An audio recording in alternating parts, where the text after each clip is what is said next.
Capturing the attention of others can be elusive. So can sustaining your own attention. Our attention is key to learning, working, and socializing, yet research reveals we're increasingly inattentive. In fact, according to research, this video should be TikTok, 15 seconds, and silly. However, I trust you can sustain your own attention to give this topic and the rest of those that we cover the seriousness they deserve. While research on attention is grim, attention can also be improved with effort, healthy habits, and some insights from cognitive science research. Therefore, it is helpful for us to be educated about attention, to understand our limitations and how to optimize our attention. The first thing we should know about attention is that our brain discards about 99% of the information it is exposed to. We process 11 million bits of information every second, but our conscious mind can only process about 50 to 100 bits of information per second. So our neurons select the most important bits of information to focus on. These neurons serve as our attentional filter.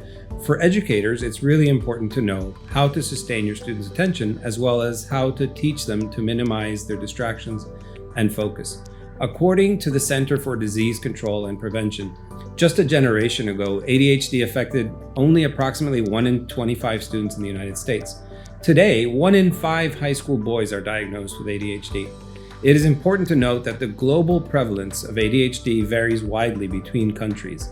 This is problematic, as students who become inattentive in response to learning failures may be misdiagnosed and treated for ADHD or other learning disorders when the inattentiveness may really be rooted elsewhere. Attention is the ability to direct and maintain focus for a given period of time while ignoring distractions. Attention is an important filter that plays a critical role in our learning. Information is only processed and remembered if it makes it through our attentional controls. Attention is the first processing skill to be tasked when we are receiving information. We need to attend to something to see it, hear it, or learn it. However, due to the interdisciplinary nature of our processing skills, our ability to pay attention does not function in isolation. The other processing skills can play a role too. These skills are interdependent, so you can think of them as parts of a bike that work together. Using this metaphor, attention is the bike's handlebars. The rider uses the handlebars to steer the bike according to their route or destination.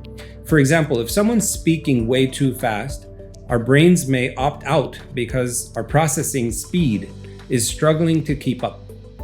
Our brains may then choose to not pay attention and simply find something else to attend to, like someone competing external stimuli or an internal dialogue thinking about topics of interest or other upcoming mundane tasks. Attention can be thought of as a spotlight, with the environment outside the spotlight still visible, but perhaps not as clear. In some cases, we're still able to perform tasks outside of our active attention because they're so automatic or rehearsed. The turning on your blinker when driving is an example. But most of the time through learning tasks, if something is outside the scope of our spotlight, it is not going to be processed or remembered, and therefore, learning is jeopardized. Our cognitive skills form a complex web of interconnected dependencies. Many of these cognitive skills can affect attention, while others depend on our ability to pay attention. As a result, it's not uncommon for symptoms of inattentiveness to be misunderstood or misattributed. However, without the ability to pay attention, the brain's ability to capture and transmit information may be subverted, which can affect problem solving and retrieving learned information effectively.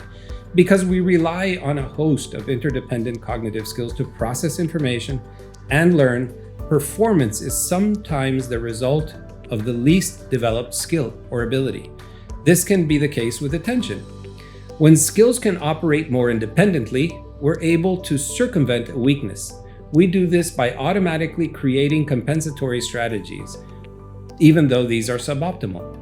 If the gaps are too wide or other skills' relative strengths are insufficient to compromise, we fail to learn effectively. Research shows for many students, it is not attentional difficulty that causes learning failure. Instead, it is a failure to learn that causes frustration, disinterest, and consequently inattention.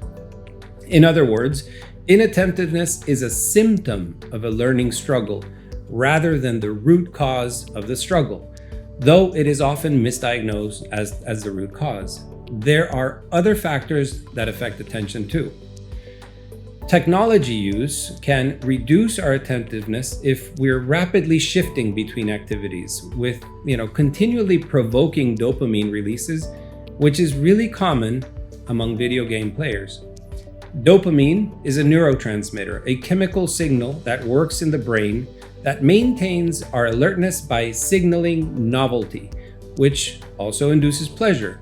It is an increasingly common effect for students to expect and prefer gratification produced by rapid shifting or divided attention instead of the sustained attention and effort that is commonly associated with learning. The second factor that can affect attention is information overload. The sheer volume of information we're exposed to has increased exponentially. This information overload exhausts our brain and may also adversely impact attention. Now, nutrition and sleep are also important. Getting enough sleep and the right nutrition is critical for both our bodies and our minds. It is therefore, or if that is deficient, the result is likely suboptimal cognitive skills, including attention. While this list is definitely not exhaustive, it provides an idea of all internal and external stimuli that affect our attention.